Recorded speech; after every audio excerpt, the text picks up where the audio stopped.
Buongiorno, sono Enzo Piccini, titolare della sede storica della Masardona. La pizzeria nostra nasce nel dopoguerra da Anna Manfredi che per portare un po' di economia in casa si rimboccò le maniche e si iniziò a fare le pizze fritte che era un lavoro che all'epoca potevano fare le massaie in casa per rendere un po' la famiglia, ecco. La foto che vedo lì dietro si riferisce a lei quando parla di massai che facevano le pizze in casa? Chi è quella foto? Lei praticamente è Anna Masardona con la collaborazione della figlia che fuori casa sua, come le dicevo prima, con l'aiuto del tavolo di casa, è un bruciatore di fortuna alimentato da carboni, che all'epoca non c'era la bombola del gas, non c'era tutto questa principi elettrici e quant'altro, si poteva creare una vera e propria attività commerciale e quindi far sì che portare un po' di economia in casa. Invece nel tempo la ricetta e la tecnica sono cambiate? Credi di aver raggiunto la ricetta perfetta, la tecnica perfetta? Diciamo che delle evoluzioni ci sono stati di cambiamento, di ricetta, di tecniche, perché comunque in 80 anni di storia non cambiare sarebbe stato un'utopia, insomma. E quindi abbiamo cercato di migliorare il più possibile le tecniche lavorative, anche perché sono cambiati i parametri lavorativi, le richieste. Magari mia nonna all'epoca poteva fare 70-80 pizze al giorno, magari oggi viaggi su ritmi più elevati, c'è più esigenza del cliente rispetto a prima si mangiava la pizza fritta perché si doveva saziare.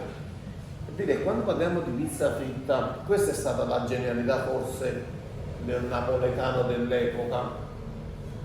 Adesso si dice che la colazione mattutina, il breakfast, è quello che ti aiuta ad affrontare tutta la giornata, non le nuove tecniche, le nuove scienze, insomma. All'epoca il napoletano si mangiava la pizza fritta al mattino e come vedi nel film L'oro di Napoli, non è il sera, è la mattina che le persone prima di andare a lavorare si mangiano la pizza fritta. C'è la scena del metronotte che viene da lavorare, che si compra la pizza fritta. Perché era, scusa, la pizza fritta ti dava un apporto calorico che faceva sì che ti faceva stare bene quasi tutta la giornata e poi mangiavi la sera quando ti ritiravi il famoso primo piatto, che quello era il primo, il secondo, il terzo, era l'unico piatto. Ha menzionato il film L'oro di Napoli e nel film noi vediamo i clienti che pagano oggi a 8, ma cosa vuol dire? Si usa ancora? Oggi non si usa più per due motivi. Prima perché per un fatto fiscale non te lo puoi permettere questo. Secondo perché le persone non avevano la stessa dignità di allora, non voglio offendere le persone di oggi, attenzione. All'epoca quello dopo 8 giorni per avere un'altra pizza era costretto a pagarti quella e te la pagava. Oggi magari uno se non ti paga una pizza non se ne fa proprio il problema di dire vabbè chi devo pagare una pizza. E cosa significa nell'esattezza oggi a 8? Una sorta di fido? Era una sorta di fido bancario, cioè tu fra 8 giorni se mi paghi la pizza te ne mangi un'altra, se no non te la mangi. E perché oggi a 8? Questa domanda che mi ha fatto è molto molto interessante, ti spiego qual è il nesso di questa domanda ed è una cosa che oggi non sanno il perché.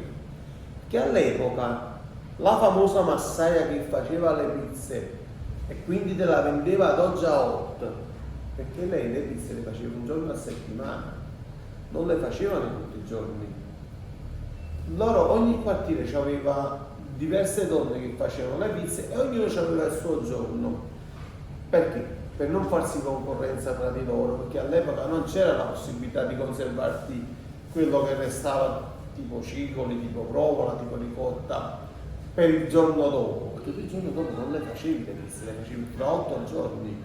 Quindi tu, non avendo la possibilità di consumarla, perché non c'avevi il frigo in casa, dovevi comprare quel fabbisogno giornaliero che doveva finire a fine giornata, e se non finiva tu lo riciclavi come cibo per la casa, ecco. E quindi perciò oggi a 8, perché siccome io le pizze le faccio un'altra volta fra 8 giorni, tu fra 8 giorni ti vieni mi paghi quella che che ti sei presa oggi e te ne pigli un'altra. Come si è evoluta invece la tecnica della frittura nel tempo? Quali sono le differenze principali? Ha detto che sua nonna, per esempio, usava i carboni.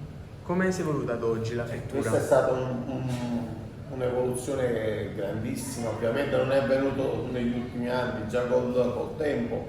Come dicevo prima, loro usavano dei carboni, erano dei grossi carboni, dei cocchi, si chiamavano cocchi, e la maggior parte si friggeva con lo strutto, con la sugna. Adesso si cerca di usare, vedi, oli sempre più raffinati, meno invasivi come grassi. La stessa tecnica di alimentazione, il gas magari ti dà la possibilità di avere un punto di calore più costante, quindi dove puoi trattenere il punto di fumo dell'olio, magari non farlo schizzare oltre 100 gradi, oltre 8 gradi, non farlo scendere sotto 8 gradi. Quindi questo è stato un grosso aiuto, ecco, per la tecnica della frittura. Ci ha raccontato delle sue radici, del legame con sua nonna e con il territorio, ma quali sono gli elementi che le ispirano ad una nuova ricetta? Sono ricordi, persone, prodotti? Per le mie nuove ricette, che io tra l'altro non è che ne cambio tanto, io non è che sono molto per cambiare troppo le ricette, sono molto tradizionalista, amo molto i miei prodotti base, quindi quando io consiglio di mangiare una pizza, diciamo che alla nostra parte di clientela, che oggi fortunatamente possiamo dire che abbiamo un ricambio generale di clientela grosso grazie a questo grosso flusso di turismo che c'è. Quindi io cerco di proporre sempre la pizza classica per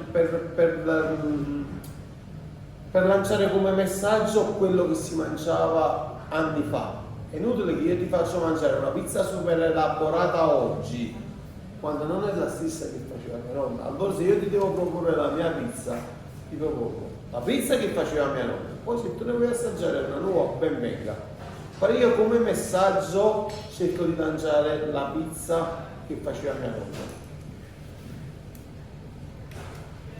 E ricorda un cibo o un ingrediente particolare che ha amato fin da piccolo o che utilizza all'interno delle sue Allora, pizze? se tu mi chiedi qual è stato uno degli ingredienti che ho amato da sempre, è che è un ingrediente che hanno amato un po' tutti i bambini napoletani e forse anche non solo a Napoli, è il pomodoro, il famoso pomodoro del ragù, che mentre in tutte le case si usava fare l'aperitivo prima di mangiare col famoso cossudiello di pane che tua mamma, tua nonna ti metteva il pomodoro dentro, noi all'epoca avevamo la fortuna che, siccome mia nonna faceva le pizze fritte, lei questo sugo di ragù che pappoleava sulla cucina mentre faceva le pizze, praticamente ci faceva questa sorta di cialda di pizza fritta e ci metteva il sugo sopra,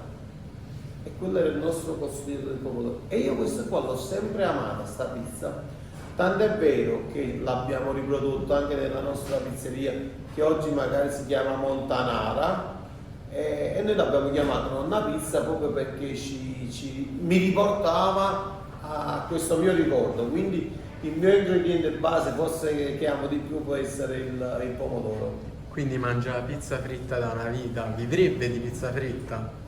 Se dovesse essere l'unico ingrediente rimasto, sarei felicissimo di vivere pizza fritta, e ti spiego perché io ogni pizza che faccio, come me, come tutti i pizzaioli che tra virgolette amano il loro lavoro, noi abbiamo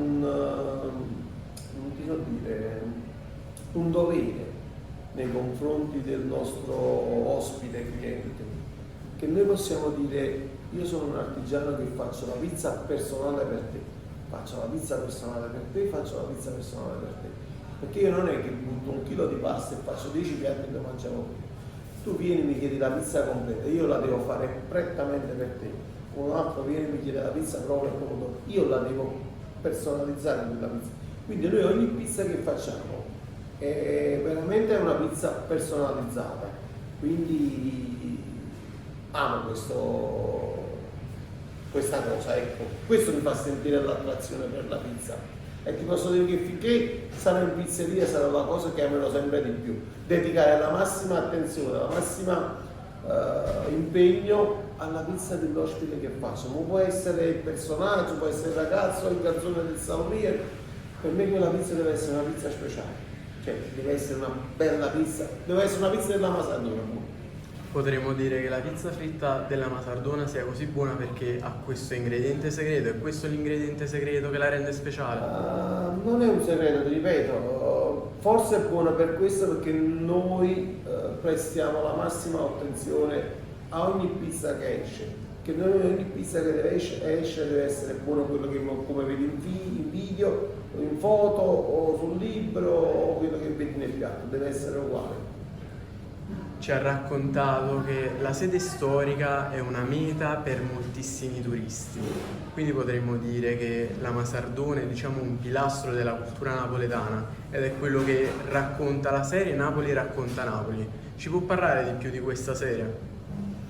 Allora, inerente al fatto della serie Napoli racconta Napoli, noi che abbiamo cercato di trasmettere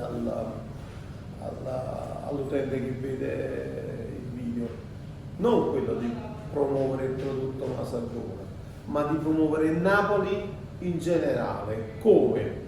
Con quelle aziende artigianali che sono ancora storia, vedi Marinella, vedi Ferrigno, vedi Mimì alla Ferrovia, vedi Gaio Den, vedi Attanasio delle Sfogliate, lo stesso pure all'Antiquario. Comunque stiamo parlando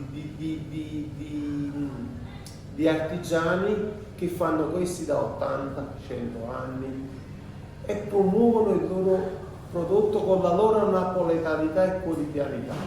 Quindi il nostro messaggio è stato questo, quello di lanciare con questa serie: promuovere la napoletanità genuina, l'artigianalità napoletana, con aziende che stanno in commercio, in piazza da tanti anni, ma non promuovere la pizza fritta della Masardona, oppure la cravatta di Marinello o la sfogliata di Attanasio. Promuovere la nostra città, questo è il messaggio che lanciamo. Quindi con questo che vogliamo dire pure, che perché vengono i turisti da noi? Perché noi comunque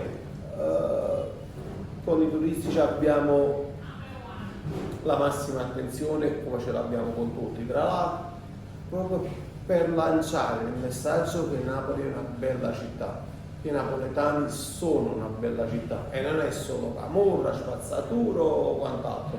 E questo possiamo dire che lo stiamo trasmettendo un po' tutti noi napoletani, che a differenza di tanti anni fa, dove quando veniva il turista si pigliavano la macchina fotografica, gli facevano lo sci, oggi il turista ci torna volentieri dopo una volta che c'è stato, 2 volte e 3 volte. Quindi penso che un po' tutti noi napoletani stiamo cercando di trasmettere, e tra virgolette penso che ci stiamo pure riuscendo, un ottimo messaggio della nostra città. Ringraziamo Vincenzo Piccirillo dell'antica Friggitoria La Masardona. Io ringrazio voi per il tempo che mi avete dedicato e che mi avete sopportato. È stato un piacere, adesso vi mangiate una buona pizza.